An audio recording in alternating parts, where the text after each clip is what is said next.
It's Hall of Fame induction day here in Canton, Ohio, and traditionally today also marks the first preseason game of the NFL season. New York Giants quarterback Phil Simms will see his first action of the '85 season, leading his teammates against the Houston Oilers. Last year, Simms finally realized the potential which 4 years of injuries had threatened to destroy. Leading the Giants to the playoffs, Simms became the first Giant ever to pass for 4,000 yards with shots like this to speedy wide receiver Byron Williams. The Houston Oilers also found a new quarterback last year. He was new to Houston, but in 6 short years in the Canadian Football League, Warren Moon had already become a legend. Moon brought stability to the Oilers offense last year under new head coach Hugh Campbell. And they're back this year with running back Mike Rozier and wide receivers such as Tim Smith with high hopes for a playoff season.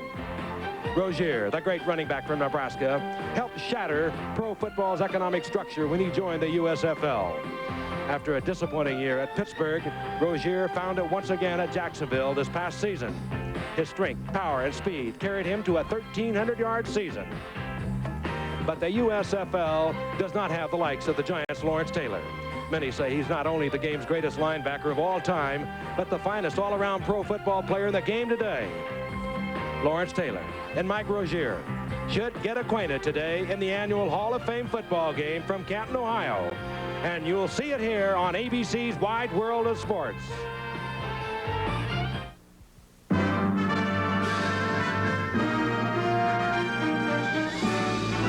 Spanning the globe to bring you the constant variety of sport, the thrill of victory, and the agony of defeat.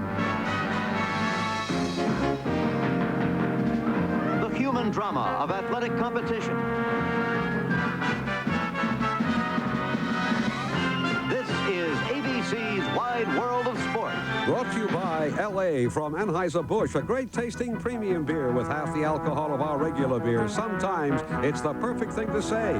By Ford and your local Ford dealer, who invite you to see the 1985 Ford cars and trucks. Have you driven a Ford lately? By Allstate, we insure your home, your car, your health, your business, and your life. You're in good hands with Allstate. And by the new GI Bill, now for young men and women in the U.S. Armed Forces. It's a great place to start.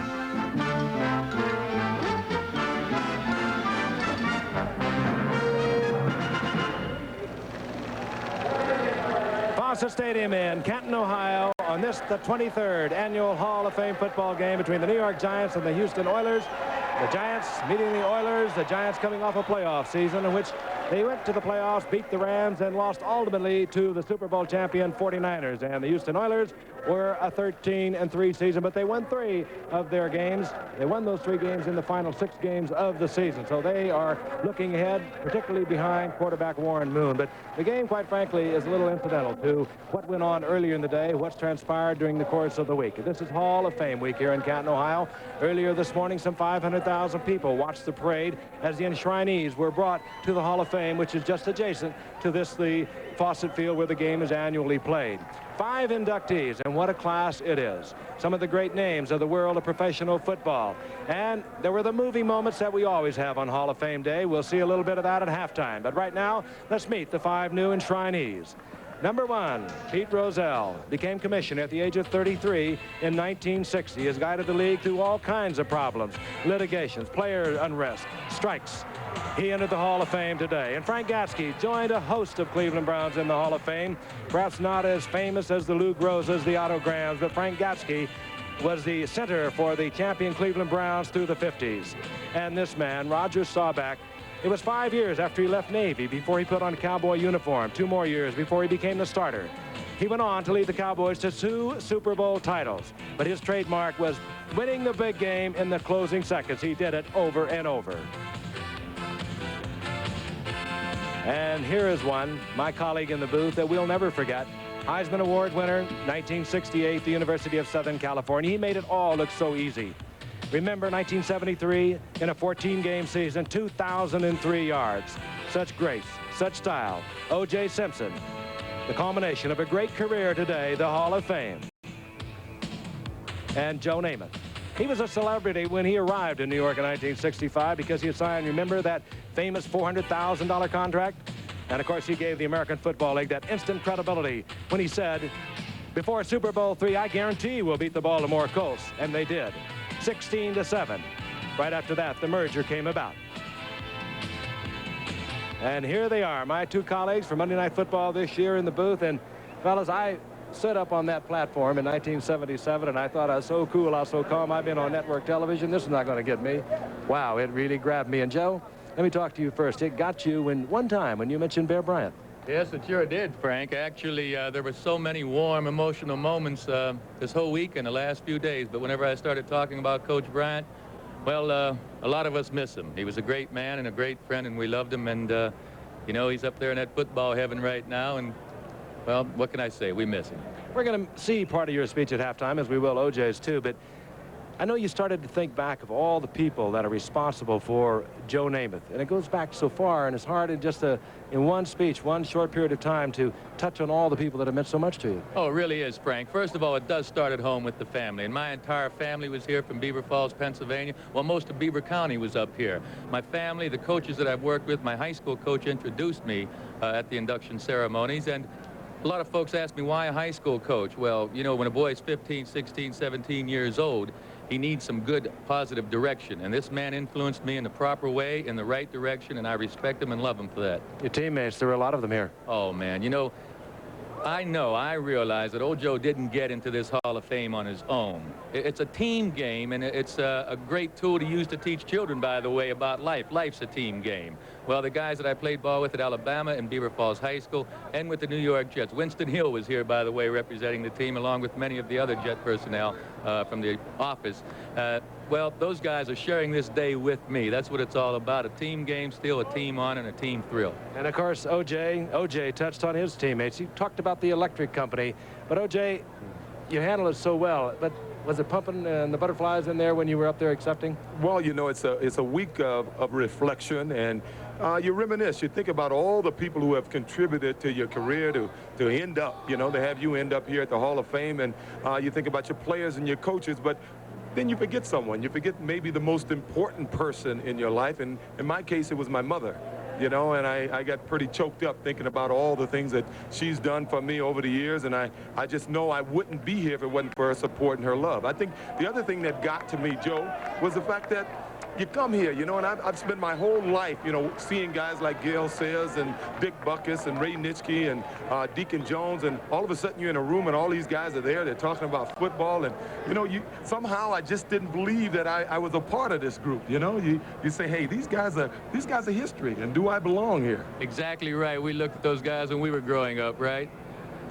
And it was a lot of fun visiting with them. We heard more lies the last few days than you can imagine. I can't wait to come back here and hear some more lies next year. Well, I think we got some future Hall of Famers down here. Lawrence Taylor, we know he's going to be a Hall of Famer one day. Warren Moon, the great quarterback from Canada, who is now at Houston, I think he may possibly be joining us in this hall one day. And I know there's over 160 players on the field, so there's 160 mothers out there probably nervous and praying for those players. So why don't you say we get over to Frank and let's get these guys started. Let's get the game started.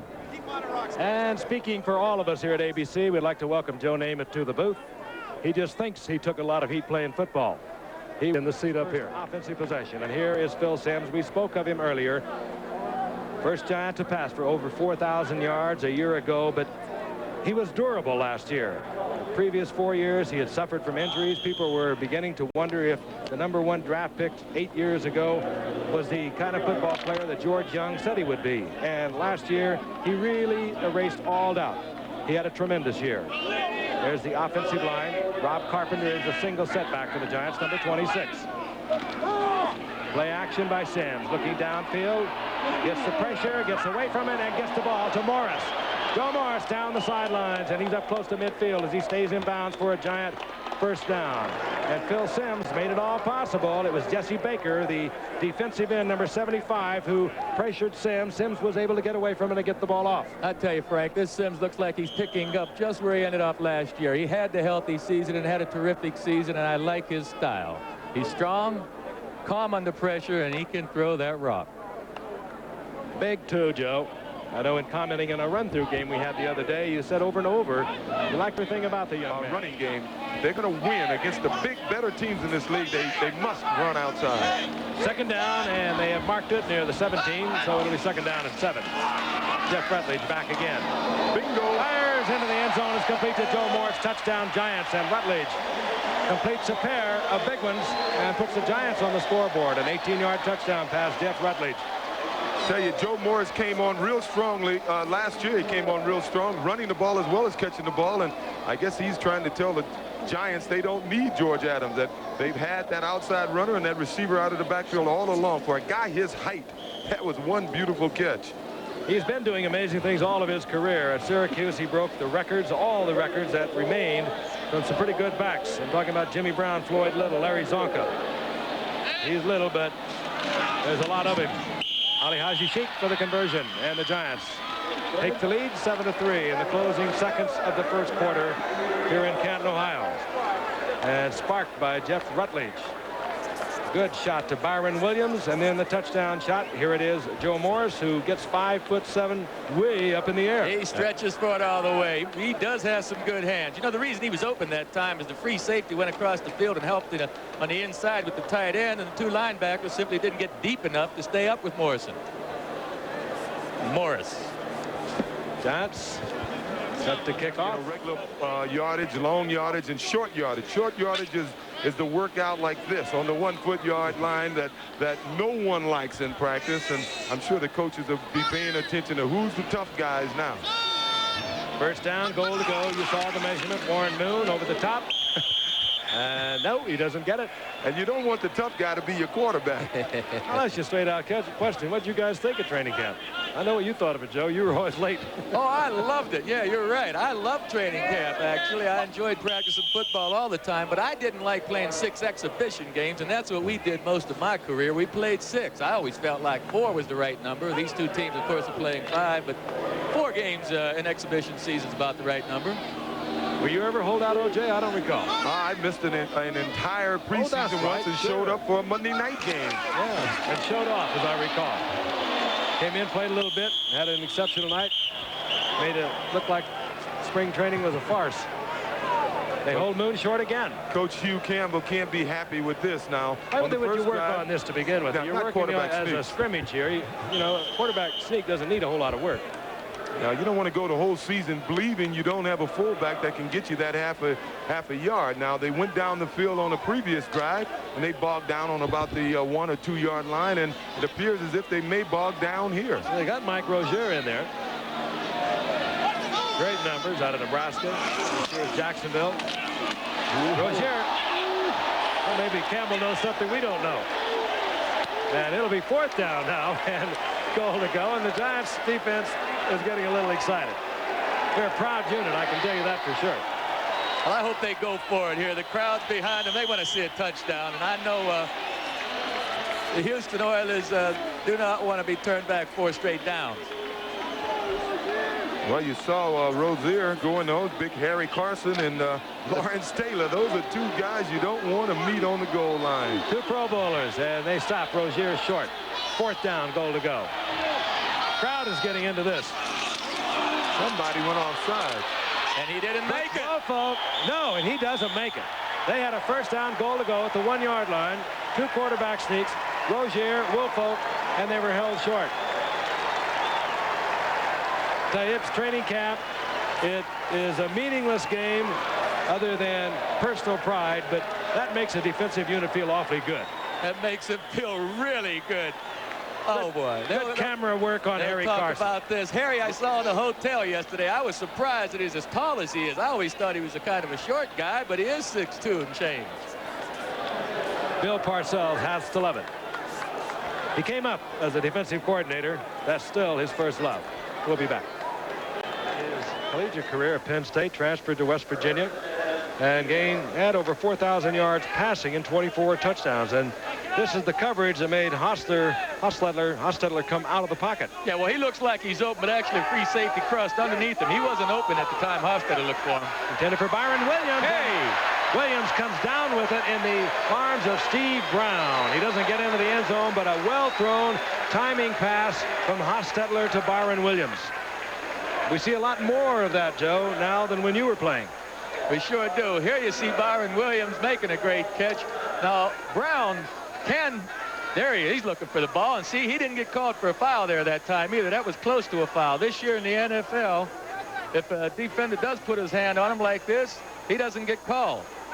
Nice catch. He did a great job of like going for a rebound, shielding the defender so he couldn't get to the ball, and used his body to get up there and catch the pass. Carthen and Adams are the setbacks. First down, goal to go. Adams. And the rookie from Kentucky. Short of the goal line. Reject City. Yeah. They like to see that. That number 28 that you saw come up there so well was Alan Lyday. He's a rookie defensive back, and he came up and made a very, very nice play. Actually, he played it pretty much the way Lawrence Taylor was playing it for the Giants, off the line of scrimmage and just react to the ball. He's just not as heavy as Lawrence. Second down, goal to go. Lee Roussan comes back into the lineup, the rookie running back from Colorado. Carthen. And there's still no indication that Carthen got into the end zone. Now maybe they should try a couple of quarterback sneaks. Maybe they'll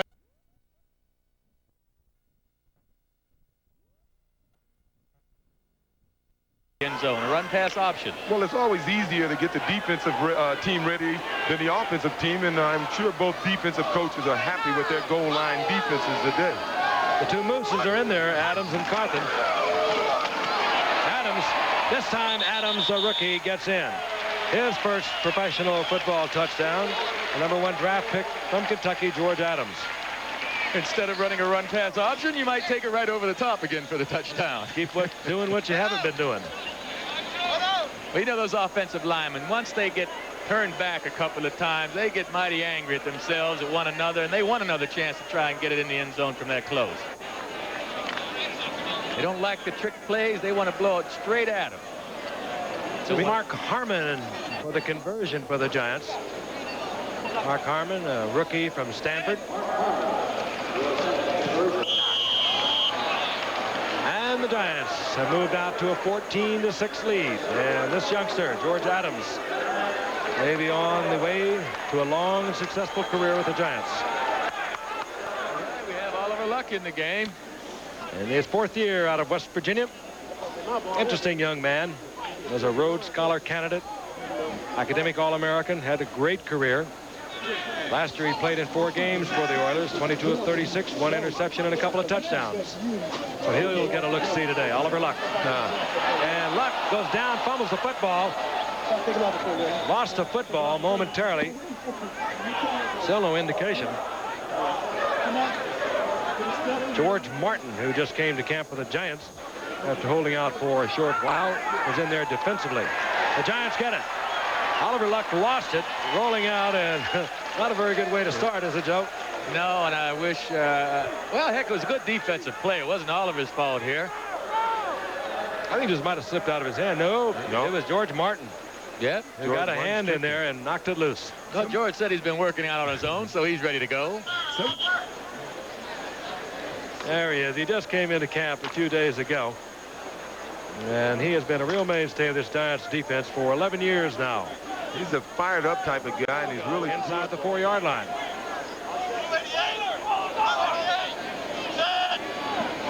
Adams and Carthen, the setbacks. Play action by Rutledge. I like it. All right, first down play Bavaro, the rookie 4th-round draft pick from Notre Dame that the Giants have been so pleased with in training camp. Giants have 3 good quarterbacks. With this new rule change where they're going back to 45 players, some teams may not carry 3 quarterbacks. You touched on it. And it looks like they have a fine young tight end in Bavaro. As Frank said earlier, he's got a lot of muscles. He doesn't say much, and they call him Rambo. Somebody messed with him about a week ago, and they took him on right on the spot. They kind of like that. Coaches like that. You know, they're sort of macho. They like it when people start punching each other out. Football players are notoriously poor fighters. Mark Harmon once again, the rookie from Stanford. Rutledge gets it down. Harmon gets it through. And the Giants have moved on top 21-6 with 5:46 remaining here in the 3rd quarter on a touchdown shot to Mark Bavaro from Jeff Rutledge.